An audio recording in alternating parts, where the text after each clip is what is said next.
Hello दोस्तों, genius question number 1 में आपका स्वागत है। तो चलिए आज बात करते हैं कक्षा 10 के विज्ञान, उसके कुछ महत्वपूर्ण ऑब्जेक्टिव के बारे में जानेंगे।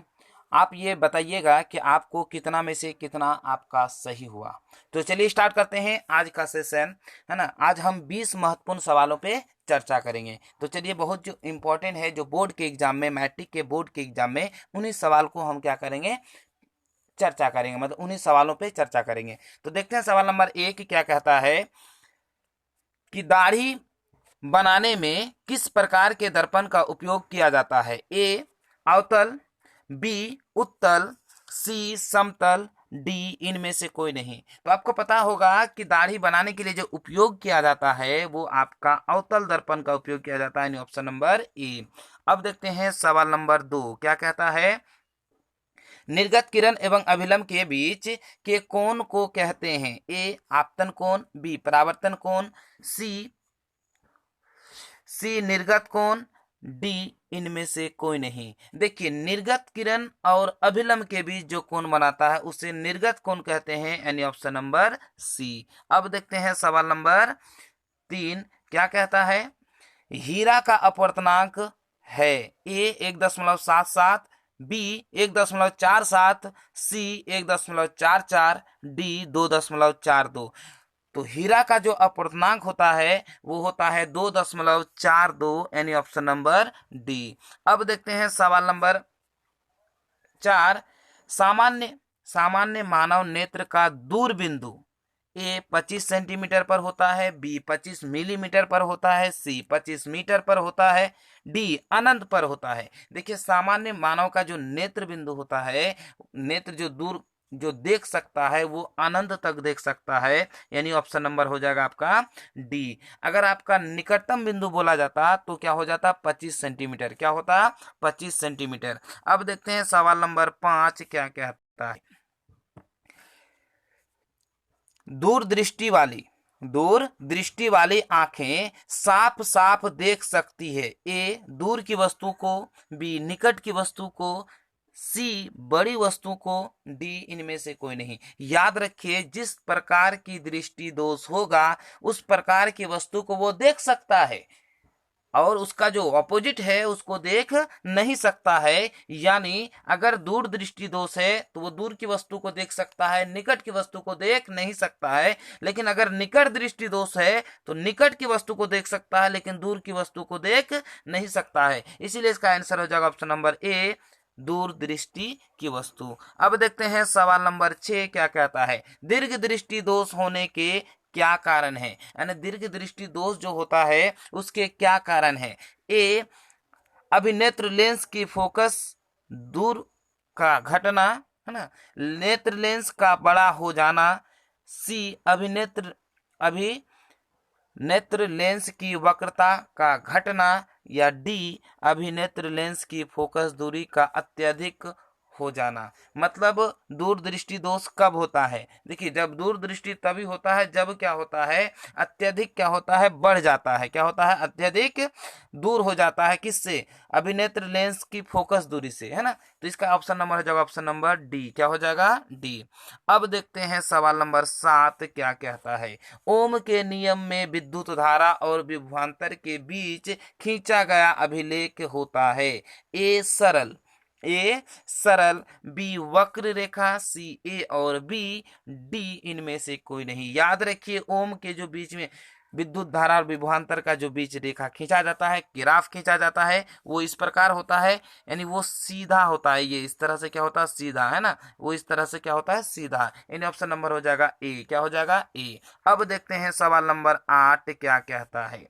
विद्युत विद्युत चुंबक बनाने के लिए उपयुक्त पदार्थ है। ए नर्म लोहा, बी इस्पात, सी निकेल, इनमें से कोई नहीं। तो इसका सही आंसर हो जाएगा ऑप्शन ए नर्म लोहा। यानी विद्युत जो बनाने के, चुंबक बनाने के लिए जो प्रयोग किया जाता है वो नर्म लोहे का प्रयोग करते हैं। किसका, नर्म लोहे का। अब देखते हैं सवाल नंबर 9 क्या कहता है।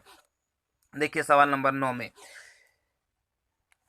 प्रतिरोध का मात्रक है, सॉरी, प्रतिरोध का मात्रक तो ओम होता है। प्रतिरोधक का मात्रक, प्रतिरोधकता का मात्रक है। क्या प्रतिरोधकता का मात्रक है। ए ओम मीटर, बी ओम होता ना ओम प्रति ओम मीटर, सी ओम बाय मीटर, डी इनमें से कोई नहीं। तो इसका सही आंसर हो जाएगा option number A ohmmeter होगा। क्या होगा? ओम मीटर हो जाएगा, है ना।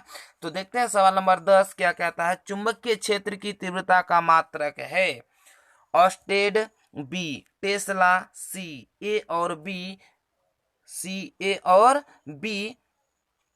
और डी जो है आपका इनमें से कोई नहीं। इसका सही आंसर होगा ऑप्शन नंबर ए, यानी ए और बी। यानी चुंबकीय क्षेत्र का जो तीव्रता का मात्रक होता है ऑस्टेड भी होता है और टेस्ला भी होता है। तो देखते हैं सवाल नंबर 11 क्या कहता है ना।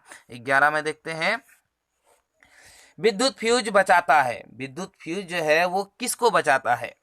ए अतिभारण में बहने वाले उच्च धारा के खतरे से, बी लघु पथन में बहने वाले उच्च धारा के खतरे से, सी दोनों से, डी किसी से नहीं। तो इसका सही आंसर हो जाएगा ऑप्शन नंबर बी लघु पथन में बहने वाले उच्च धारा के खतरे से, है ना। अब देखते हैं सवाल नंबर 12। क्या सवाल नंबर 12 में क्या कहता है कि इनमें से कौन नवीकरणीय ऊर्जा है। पहले आपको बता दें नवीकरणीय ऊर्जा क्या कहते हैं।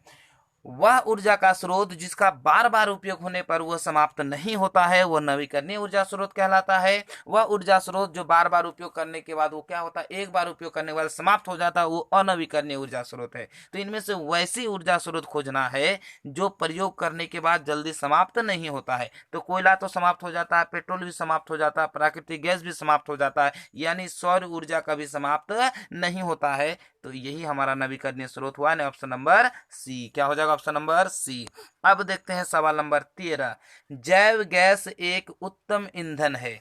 जैव गैस एक उत्तम ईंधन है और इसमें मीथेन होता है। इसमें मीथेन कितना होता है ना, ये चीज बोलना है। ए 65%, बी 70%, सी 75%, डी 80%। तो इसका सही आंसर हो जाएगा ऑप्शन नंबर सी 75%। क्या हो जाएगा? 75%। अब देखते हैं सवाल नंबर 14 क्या कहता है। सीएनजी के कौन कौन अवयव हैं? सीएनजी के कौन कौन अवयव हैं? ए मेथेन, बी एथेन, सी प्रोपेन, डी सभी। तो इसका सही आंसर हो जाएगा ऑप्शन नंबर डी, क्योंकि सीएनजी का ये तीनों क्या है, अवयव हैं, यानी ऑप्शन नंबर डी सभी। क्या हो जाएगा? सभी। अब देखते हैं सवाल नंबर 15 क्या कहता है। श्वसन किस अभिक्रिया की रासायनिक अभिक्रिया है ना। बोला इनमें से कौन सा है जो श्वसन अभिक्रिया उसको कहते हैं। ए उपचयन, बी संयोजन, सी ऊष्माक्षेपी और डी ऊष्माशोषी। देखिए इसका जो सही आंसर हो जाएगा उपचयन। अब क्यों? देखिए उपचयन को ऑक्सीकरण भी कहते हैं। किसी भी तत्व या यौगिक में ऑक्सीजन का जुटना उपचयन कहलाता है, या ऑक्सीकरण कहलाता है, या ऑक्सीडेशन कहलाता है। तो इसमें क्या होता है, जो जुड़ता है ना, श्वसन जिसमें प्रयोग होता है उसे श्वसन क्रिया भी कहते हैं। इसीलिए इसका आंसर हो जाएगा ऑप्शन नंबर ए उपचयन, जिसको क्या कहते हैं, ऑक्सीकरण भी कहते हैं, ऑक्सीडेशन भी कहते हैं इंग्लिश में। अब देखते हैं सवाल नंबर 16 क्या कहता है। सोडियम कार्बोनेट का अनुसूत्र है। सोडियम कार्बोनेट का अनुसूत्र है। ए Na2CO3, बी NaHCO3, सी Na2CO2, D NaCl। Sodium carbonate, याद रखिए सोडियम कार्बोनेट। तो इसका सही आंसर हो जाएगा Na2CO3, यानी ऑप्शन नंबर ए। अगर बाइकार्बोनेट बोलता तो यहाँ पे क्या होता है, यहाँ पे आपका होता है NaHCO3, है। अब देखते हैं सवाल नंबर 17 क्या कहता है। कौन सा धातु जल में डालने पर तैरने लगता है। A potassium, B magnesium, C calcium, D nickel. तो इसका सही आंसर हो जाएगा ऑप्शन नंबर सी कैल्शियम। क्या हो जाएगा? कैल्शियम। अब देखते हैं 18 में क्या कहता है। निम्न में कौन आयनिक यौगिक है? निम्न में कौन आयनिक यौगिक है? तो ए CH4, बी CO2, सी CaCl2, डी NH3। तो तो इसका सही आंसर हो जाएगा ऑप्शन नंबर सी। क्या हो जाएगा ऑप्शन नंबर सी, CaCl2। अब देखते हैं 19 नंबर, कितना 19 नंबर। 19 नंबर में क्या कहता है, प्रोपिल अल्कोहल का आईपेक नाम क्या है। प्रोपिल अल्कोहल का आईपेक नाम क्या है, ठीक है, जिसका सूत्र होता है C8H7OH। तो इसका सही आंसर हो जाएगा ऑप्शन, देखिए पहले ऑप्शन बोलते हैं, ए प्रोपेन, बी प्रोपेनॉल, सी ब्यूटेनॉल, डी फर्स्ट ब्यूटेन, है ना। तो यहाँ पे देखिए ये वाला जो ऑप्शन है आपका, याद रखिए, है ना, ऑप्शन नंबर ए ये तो नहीं होगा क्योंकि यहाँ पे नॉल लगा हुआ है ही नहीं। ये वाला भी तो नहीं होगा। अब यहाँ पे ब्यूटेनॉल, ठीक है, अब यहाँ पे बोल रहा है कि ब्यूटेनॉल, तो ब्यूटेनॉल उसके क्या, मैथ एथ प्रोप ब्यूट, ठीक है। तो इसका सही आंसर हो जाएगा ऑप्शन नंबर क्या, बी। क्या हो जाएगा ऑप्शन नंबर बी, यानी प्रोपेनॉल हो जाएगा। क्या हो जाएगा ऑप्शन नंबर बी। तो आज का सेशन यहीं तक था। यदि आपको हमारा वीडियो पसंद आए तो लाइक करें और ज़्यादा से ज़्यादा लोगों तक शेयर करें। हाँ, अगर आप हमारे चैनल में नए हैं तो सब्सक्राइब करना ना भूलें, ताकि जब भी हम वीडियो बनाएं सबसे पहले नोटिफिकेशन आप तक जरूर पहुंचे। तो चलिए आज यहीं पे अपना वीडियो करते हैं समाप्त। जय हिंद।